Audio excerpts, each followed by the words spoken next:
and Kamai to follow.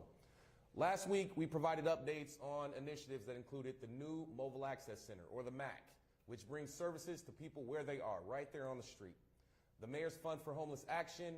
we announced that we are soliciting new contributions to help support organizations and address the needs of people experiencing homelessness,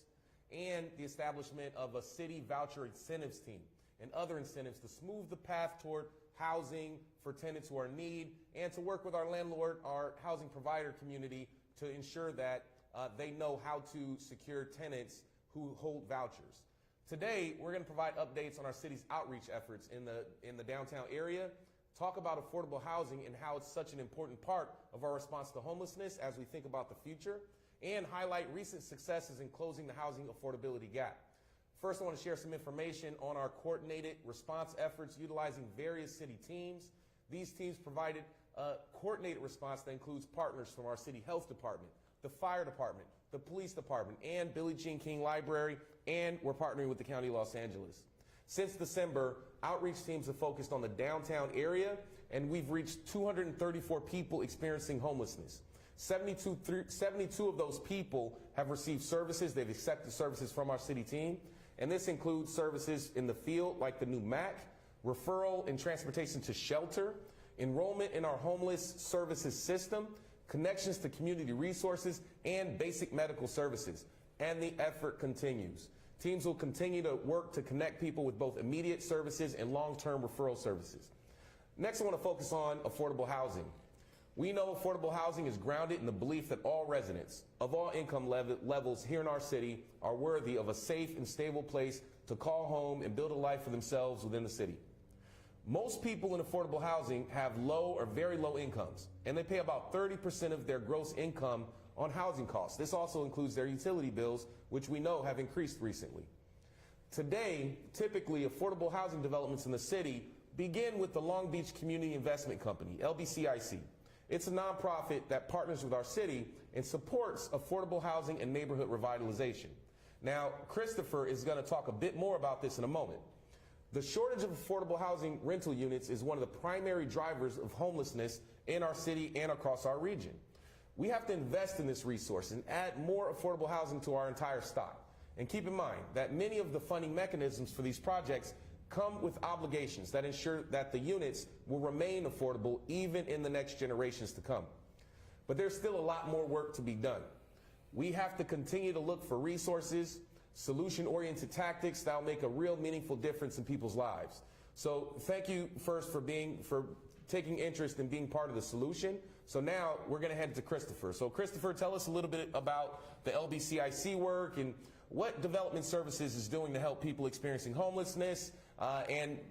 reduce the risk of homelessness. Well, thank you so much, Mayor, and it's really a privilege to be here to talk about affordable housing. It's my passion and it's my part of this big all-city effort around homelessness. So as we're successful in getting people off the street and getting them into services, they need a permanent place to live. And if we're going to have people not fall into homelessness, they need affordable housing. So our department, Development Services, does a few different things. We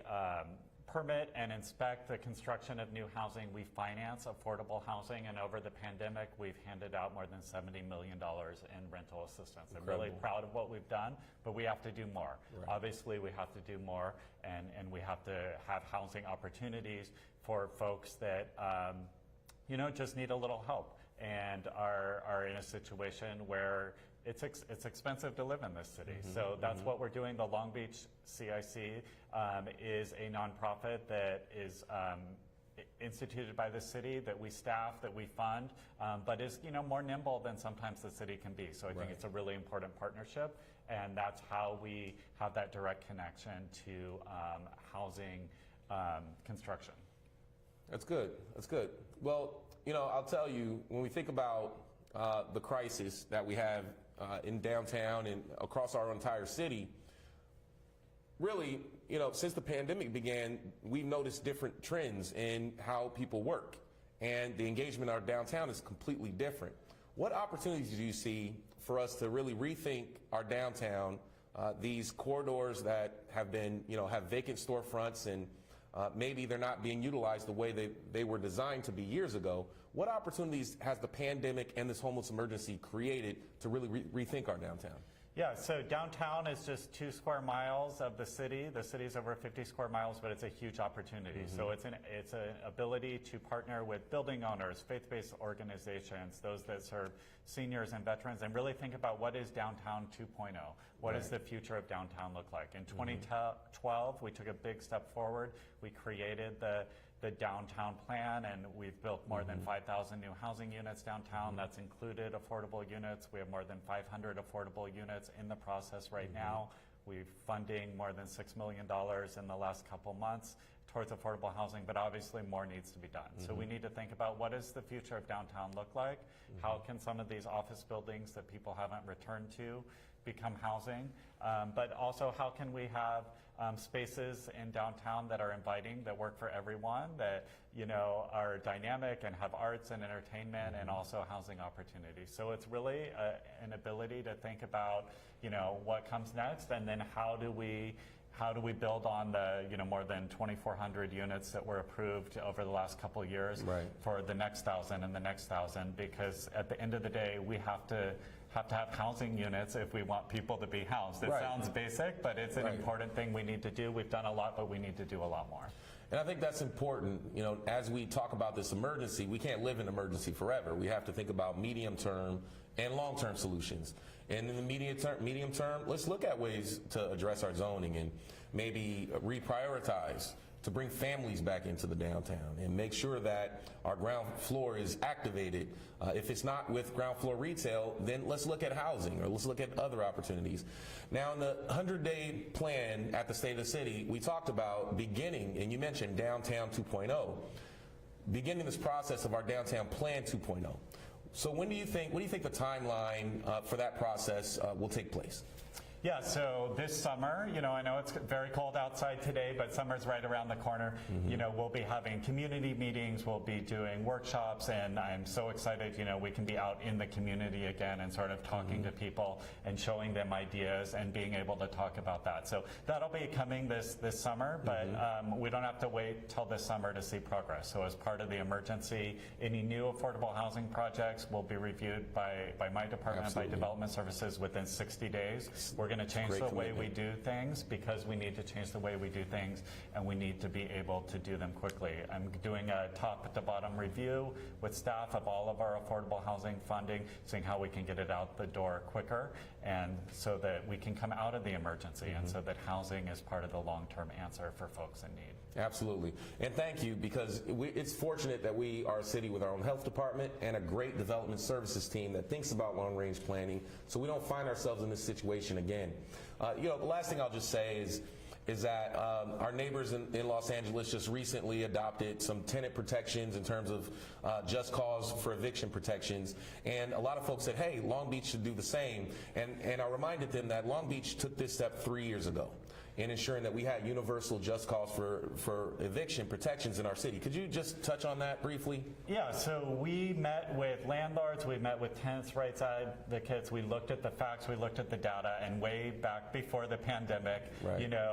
we enacted what's called just cause protections for renters. I think we forget because we all lived through the pandemic, but that was actually a huge policy step forward for the council back then. And then we built upon that. So we funded legal services for renters. We've provided additional fair housing services, and we're doing our best to engage with the renter community, engage with the housing providers both, and work out issues and work collaboratively. We do rental inspections, so we make sure that every rental unit in this city is safe and habitable for the occupant, because everyone deserves a safe place to live, and they deserve to live with dignity in their home. So that's what we're trying to assure here in the city. Fantastic. Well, hey, folks, you heard from Mr. Kuntz, our Development Services Director. We are doing all that we can to speed up the availability of shelter and housing today. We're doing the medium-term things that we need to do to rethink the zoning and how we engage in our downtown with these new trends. And we're also thinking long-term. We have 26,000 or so units that we need to build within our city per the Regional Housing Needs Assessment, and by going through a Downtown Plan 2.0, which will begin the process this year, That allows us to increase the number of housing units that are affordable for families in our city. So we have to walk and chew gum at the same time, and so we'll continue to provide these updates. Thanks again for tuning in, and now we're going to go ahead and proceed to the interpretation in Spanish and then Khmer. Thank you. Thanks, Mayor.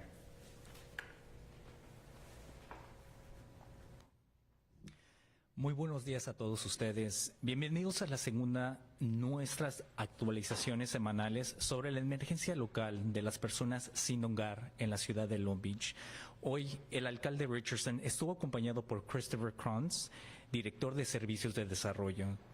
Hoy haremos lo siguiente y lo cual les hemos estado platicando. Proporcionaremos actualizaciones sobre los esfuerzos de alcance de la ciudad en el centro, en el área de la ciudad.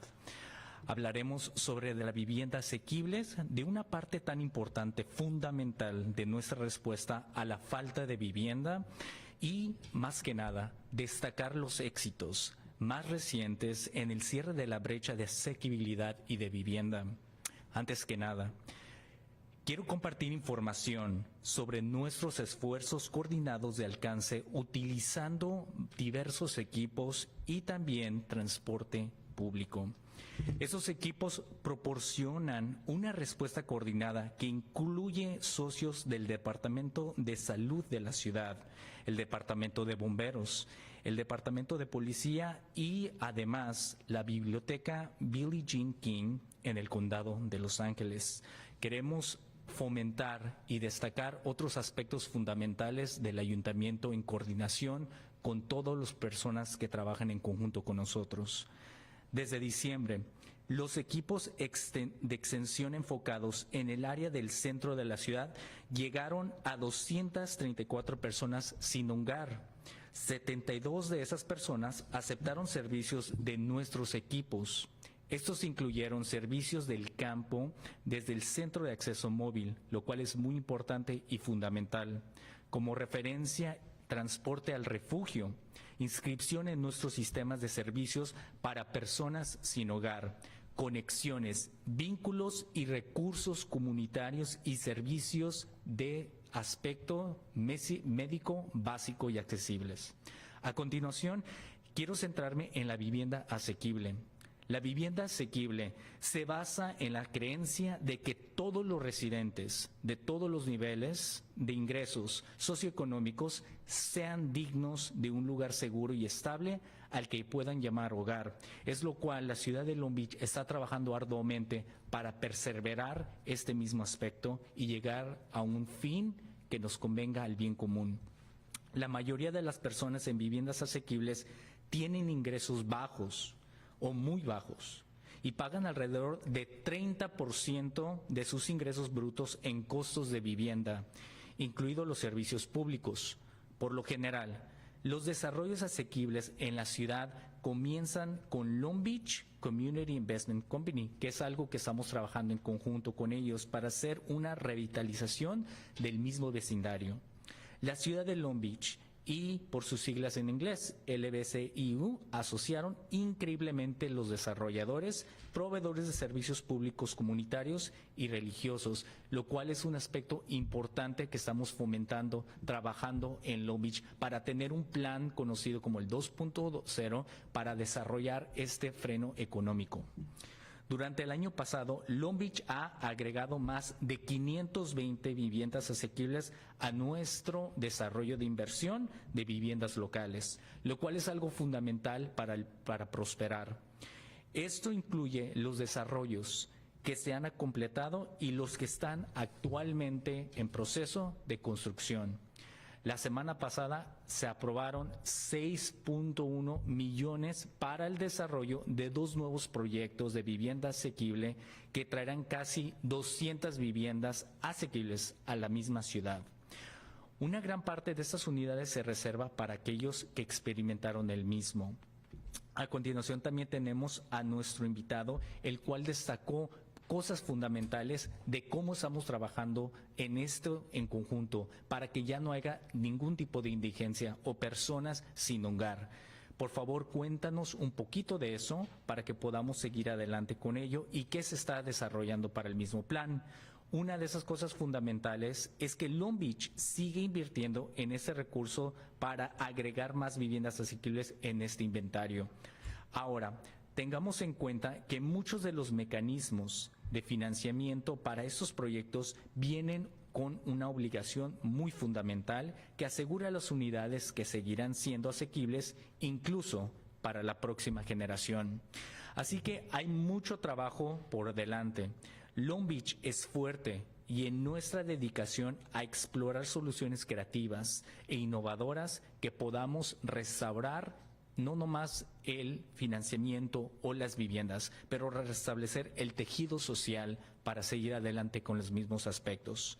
Por favor, les doy las gracias por estar con nosotros el día de hoy con estas actualizaciones y seguiremos proporcionando las actualizaciones para todos ustedes. Para mayor información, por favor visítenos en la página en línea y se les agradece mucho. Gracias.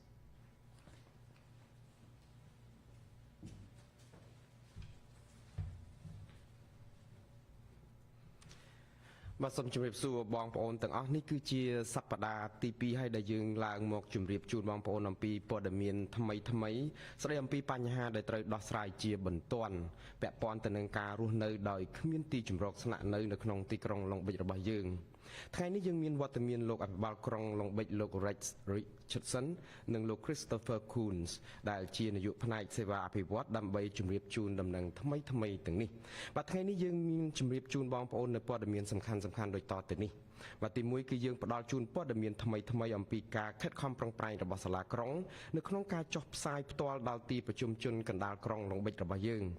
នឹងជម្រាបជូនបងប្អូនផងដែរអំពីអ្វីទៅដែលជាហេតុផលដែលថាលំនៅឋានដែលមានតម្លៃថោកសមរម្យពិតជាមានសារៈសំខាន់ចូលរួមចំណែកនៅក្នុងការឆ្លើយតបទៅនឹងបញ្ហាដែលគ្មានទីជម្រកស្នាក់នៅសមរម្យហើយនឹងបញ្ជាក់ជូនអំពីជោគជ័យថ្មីនៅក្នុងការដោះស្រាយបញ្ហាតម្លៃលំនៅឋានដើម្បីឲ្យមានតម្លៃសមរម្យល្មមដែលអាចឲ្យប្រជាពលរដ្ឋលៃលោករកផ្ទះនៅនឹងគេបាននោះបាទជាដំបូងខ្ញុំចង់ជម្រាបជូនបងប្អូននៅព័ត៌មានខ្លះអំពីការប្រឹងប្រែងរបស់ក្រុមការងារចម្រុះរបស់ក្រុងក្នុងកិច្ចសហការគ្នាដើម្បីចុះផ្សព្វផ្សាយដល់ប្រជាពលរដ្ឋឲ្យបានជ្រួតជ្រាបរឿងនេះក្រុមការងារចម្រុះទាំងនេះរួមគ្នាឆ្លើយតបទៅនឹងបញ្ហាអត់ផ្ទះសម្បែងដោយមានកិច្ចសហការពីនាយកដ្ឋានសុខាភិបាលរបស់ក្រុងនាយកដ្ឋានពន្លត់អគ្គិភ័យនិងនាយកដ្ឋានប៉ូលីសរួមទាំងខាងបណ្ណាល័យធំរបស់យើងគឺ BJK Library និងផ្នែកពាក់ព័ន្ធនៅក្នុងតំបន់ LA County យើងផងដែរតាំងតែពីខែធ្នូក្រុមការងារចុះផ្សព្វផ្សាយរបស់យើងខ្ញុំផ្ដោតទៅលើការផ្សព្វផ្សាយរបស់ដំណឹងនេះដល់ប្រជាពលរដ្ឋនៅក្នុងតំបន់គឺទីប្រជុំជនកណ្ដាលទីក្រុងឡុងបិចរបស់យើងដោយបានចុះជួបប្រជាពលរដ្ឋដែលរស់នៅដោយអនាថាដោយគ្មានទីជម្រករស់នៅសមរម្យចំនួន234នាក់បាទនៅក្នុងចំណោមពួកគាត់ទាំងនេះមាន72នាក់យល់ព្រមទទួលយកសេវាពីក្រុមការងាររបស់យើងខ្ញុំសេវាទាំងនោះរួមមានសេវាដែលផ្ដល់នៅមណ្ឌលផ្ដល់សេវាចល័តដូចជាការបញ្ជូនបន្តនិងជួយដឹកជញ្ជូនពួកគាត់ទៅរកទីជម្រកត្រឹមត្រូវការចុះឈ្មោះចូលនៅក្នុងប្រព័ន្ធសេវាផ្នែកភាពគ្មានផ្ទះសម្បែងការជួយណែនាំឲ្យពួកគាត់បានទទួលធនធានពីសហគមន៍និងសេវាថែទាំសុខភាពជាមូលដ្ឋានបាទជាបន្ទាប់ទៅទៀតនេះខ្ញុំចង់ផ្ដោតទៅលើការងារលំនៅឋាននិងការរស់នៅដែលមានតម្លៃសមរម្យតាមលទ្ធភាពបាទមានការដែលមានលំនៅឋានរស់នៅដែលមានតម្លៃសមរម្យតាមលទ្ធភាពនេះគឺឈរទៅលើស្មារតីដែលថាប្រជាពលរដ្ឋគ្រប់គ្នាមិនថាអ្នកមានប្រាក់ចំណូលប៉ុណ្ណានោះទេគឺសុទ្ធតែសមទទួលបានផ្ទះសម្បែងស្នាក់នៅសមរម្យប្រកបដោយសុវត្ថិភាពនិងឋិតថេរយូរអង្វែងនិងជាទីដែលពួកគាត់កសាងជីវិតនិងការរស់នៅក្នុងទីក្រុងរបស់យើងពលរដ្ឋភាគច្រើនដែលរស់នៅក្នុងលំនៅឋានដែលមានតម្លៃសមរម្យតាមលទ្ធភាពនេះពួកគាត់មានប្រាក់ចំណូលទាបឬក៏តិចតួចដូចស្ដាងមែនទែនហើយត្រូវបេះ 30% នៃប្រាក់ចំណូលដែលតិចស្រាប់នេះទៅបង់ថ្លៃផ្ទះនិងទឹកភ្លើងថែមទៀតមែនតើទៅការគិតគូរអំពីលំនៅឋានដែលមានតម្លៃសមរម្យតាមលទ្ធភាពនៅក្នុងទីក្រុងឡុងបិចរបស់យើងនេះគឺចាប់ផ្ដើមពីដំបូងដោយអង្គការសង្គមស៊ីវិលមួយឈ្មោះថាក្រុមវិនិយោគសហគមន៍ឡុងបិចដែលជាអង្គការមិនរកប្រាក់កម្រៃផ្ដល់សេវាគាំទ្រផ្នែកលំនៅឋានដែលមានតម្លៃសមរម្យទៅតាមលទ្ធភាពនិងការស្ដារគឺការកែលម្អឬក៏ស្ដារកម្រិតជីវភាពរស់នៅរបស់ប្រជាពលរដ្ឋនៅក្នុងភូមិរបស់យើងសាលាក្រុងឡុងបិចនិងក្រុមហ៊ុននេះចាប់ដៃគូជាមួយក្រុមហ៊ុនអភិវឌ្ឍក្រុមហ៊ុនផ្ដល់សេវាផ្សេ ផ្សេងទៀតនឹងក្រុមអង្គការសង្គមស៊ីវិលរបស់សហគមន៍ផងរួមទាំងក្រុមដៃគូដទៃទៀតនៅក្នុងការសាងសង់លំនៅឋានថ្មីៗបន្ថែមទៀតដើម្បីផ្គត់ផ្គង់តាមតម្រូវការហើយនឹងជួយធ្វើឲ្យភូមិឋានរបស់យើងនឹងមានសុវត្ថិភាពនិងកាន់តែគួរឲ្យចង់រស់នៅកាលពីឆ្នាំមុនសាលាក្រុងឡុងប៊ិចបានបន្ថែមផ្ទះដែលមានតម្លៃសមរម្យតាមលទ្ធភាពចំនួន220ខ្នងថែមទៀតសម្រាប់សេចក្តីត្រូវការនៅក្នុងមូលដ្ឋានហើយផ្ទះទាំងនេះរួមមានទាំងផ្ទះដែលបានកសាងរួចទៅហើយនិងផ្ទះកំពុងតែសាងសង់គ្រាន់តែមួយសប្តាហ៍កន្លងទៅនេះយើងបានឯកភាពផ្ដល់ថវិកា$6 លានសម្រាប់អភិវឌ្ឍគម្រោងសាងសង់លំនៅឋានដែលមានតម្លៃសមរម្យតាមលទ្ធភាពចំនួន2គម្រោងដែលនឹងសាងសង់នៅលំនៅឋានតម្លៃសមរម្យតាមលទ្ធភាពនេះជិត200ខ្នងបន្ថែមទៀតនៅក្នុងក្រុងរបស់យើងផ្ទះនេះភាគច្រើនគឺនឹងត្រូវសម្រិតសម្រាំងទុកសម្រាប់ផ្ដល់ជូនដល់អ្នកដែលរស់នៅអនាថាគ្មានទីជម្រកស្នាក់នៅសមរម្យឬអ្នកដែលកំពុងតែប្រឈមនឹងភាពគ្មានទីជម្រកជ្រកកោនការខ្វះបន្ទប់ជួលដែលមានតម្លៃសមរម្យតាមលទ្ធភាពនឹងឯងគឺជាបញ្ហាចម្បងមួយ